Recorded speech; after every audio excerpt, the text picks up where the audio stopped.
2015 সালের পে স্কেলকে সরকারি কর্মচারীদের জন্য বৈষম্যমূলক উল্লেখ করে বর্তমান বাজারের সাথে সামঞ্জস্য রেখে মহার্ঘ ভাতা চালুর দাবি জানান সরকারি কর্মচারী দাবি আদায় ঐক্য পরিষদ। শুক্রবার রাজধানীতে এক আলোচনা সভায় তারা এই দাবি জানান। এ সময় তারা বলেন, 2015 সালের পে স্কেল ছিল বৈষম্যমূলক, যেখানে কর্মকর্তাদের সাথে কর্মচারীদের বড় বৈষম্য রয়েছে। গেল 7 বছরে পে স্কেল সংস্কারের দাবি করা হলেও তা করা হয়নি। নতুন পে স্কেল চালু কিংবা সংস্কার না হওয়া পর্যন্ত মহার্ঘ ভাতা দিয়ে কাজ চালানোর দাবি জানান তারা। সেই সাথে সিলেকশন গ্রেড টাইম স্কেল বহালের দাবি তোলেন। দাবি আদায় না হলে 1 মে থেকে সকল কর্মচারীরা প্রেস ক্লাবে গণজমায়েতের ঘোষণা দেন। ৮,২৫০ টাকায় সাকুল্যে বেতন পায় ১৪-১৫,০০০ টাকা, যা দিয়ে আমাদের ঢাকা শহরে ঘর ভাড়ার টাকা হয় না।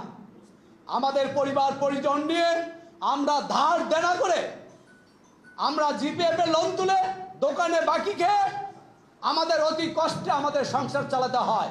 1 মে জাতীয় প্রেস ক্লাবের সামনে সকল কর্মচারীরা যদি গণজামায়াত হই এবং সেখান থেকে একটি মিছিল সহকারে আমরা জাতীয় জাদুঘরের সামনে সংক্ষিপ্ত আলোচনার মাধ্যমে আমাদের 1 মের কর্মসূচিটা পালন করি এবং আমাদের মধ্যে যে একটু ঢিলেঢালা ভাবটা আছে সেই ঢিলেঢালা ভাবটাকে দূর করে ওই দিন যে সংক্ষিপ্ত আলোচনা হবে জাতীয় জাদুঘরের সামনে, সেইখান থেকে আমরা পরবর্তী কর্মসূচি ঘোষণা করতে পারি।